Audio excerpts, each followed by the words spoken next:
There's something really exciting about doing something where you only get one go at it. So you get started and you're kind of living through it with the audience.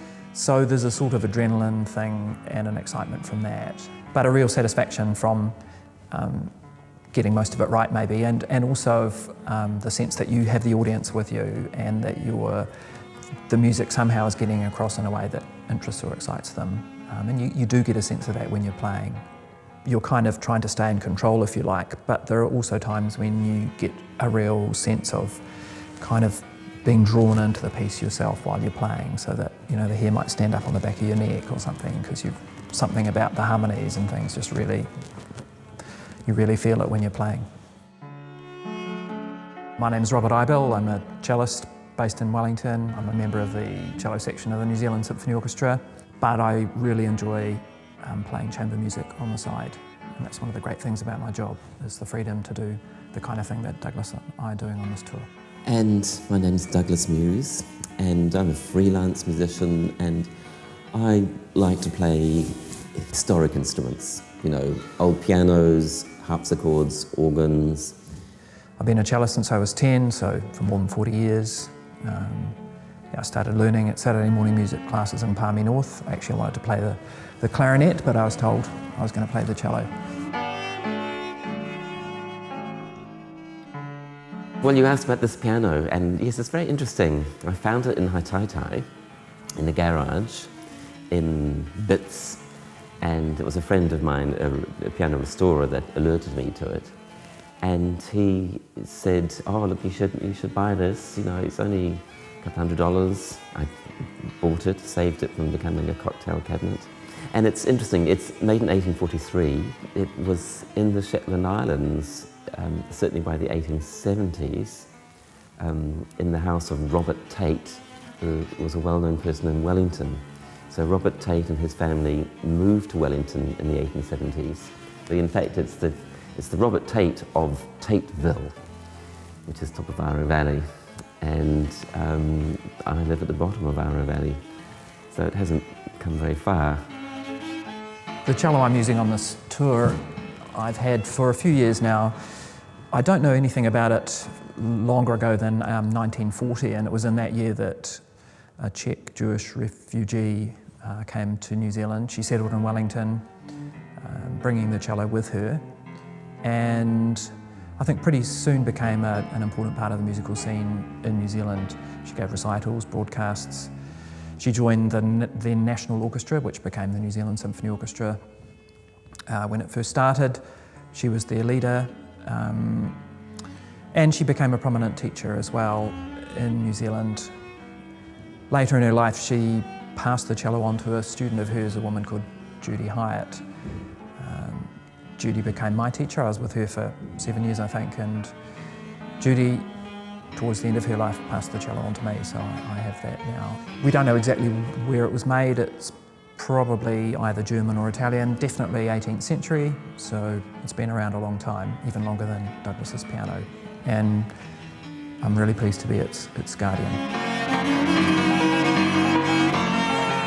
For me, it had been something I'd wanted to do for quite a while. I've never worked with fortepiano. I've never played on an instrument that has been set up at least partially like it might have been, you know, back in Beethoven's day, for example.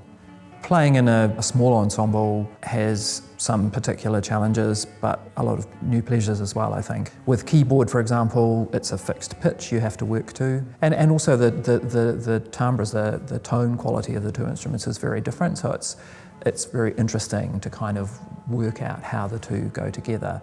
And it's been interesting, the kind of comments we've had from the audience sometimes. Like, I remember in the Beethoven sonata that we're doing at the end of the program, somebody said that sometimes they could hardly distinguish who was playing what. So I guess we'd sort of worked at it to the point where, you know, we were making the same kinds of sounds. Early instruments like this piano and the cello have a sound which I think is more transparent and blends with each other much more than the modern instruments.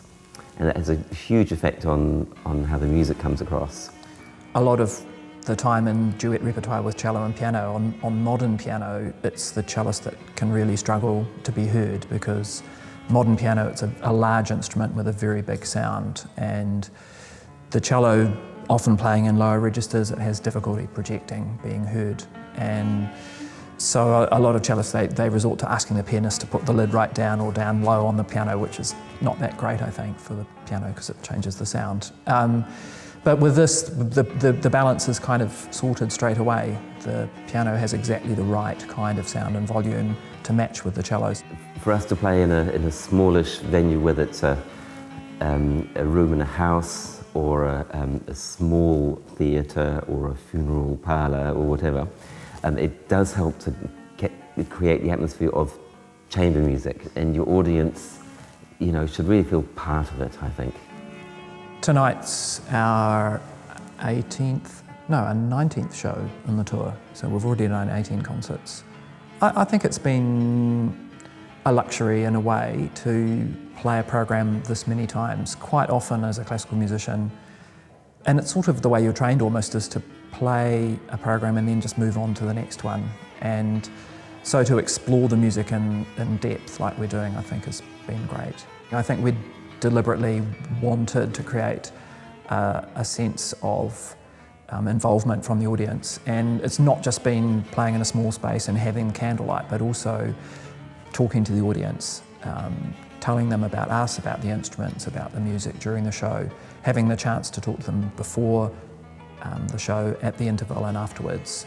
I think we've really got the sense that people have loved the chance to meet us, to talk to us, and virtually every show there have been stories come back from the audience totally relating to the things we're doing. Somebody says, oh, I've got a piano just like that at home, or somebody says, actually I've got a cello that Greta Ostova owned. It's incredible to have that happen in the shows. Yes, and one comment I heard was that it's great that we don't keep disappearing between pieces. They're used to going to a concert hall and the players come on, play the piece, go off, come on, play the next piece. But we actually stay put the whole time. In fact, even before, we usually arrive about the same time as the audience, and we're just milling around, and I'll start to play a little bit before the concert. So it's kind of just an evening at home, as it were. And I think people have appreciated that very much. These days the rules, if you like, around etiquette and things in concerts have really relaxed a lot. And I know that can really put people off getting involved in classical music. Yeah. They think they'll clap in the wrong place, they don't know what to wear, all those kinds of things. And I think, personally, I go to concerts wearing street clothes, and I don't see it as being a big deal. I'd say that if you want to introduce somebody to classical music, then a live experience, first up, is really important, because there's no substitute for being in the same space as the performers, for actually being able to see what they're doing while you hear them play. And in an ensemble where there's more than two players, to be able to track what you're hearing and just follow it with your eyes. That person's playing, that person's playing. See what they're doing, because particularly if you're not familiar with the instruments and things, then there's a real visual element to it as well. And I think that the immediacy you get from being in the same room as the players, particularly in a show like we're doing where people are up close, I think that's what would capture people, and that's certainly been my experience in working in schools with students who've had no exposure, is that it's the up close, the live thing that really gets them going. I find playing on old instruments like the old piano and the old cello, in a live situation people can see the instrument, they can see the period that it's from, they can perhaps relate it to what they've seen on TV perhaps, or something. They can feel a part of that era. And I think that is really helpful when you're putting music across. So it's sort of putting it across in context, I suppose. And that's a good thing. I mean, you put a CD on and you can't see the players, you can hear the music, but I think it's good to be able to see as well.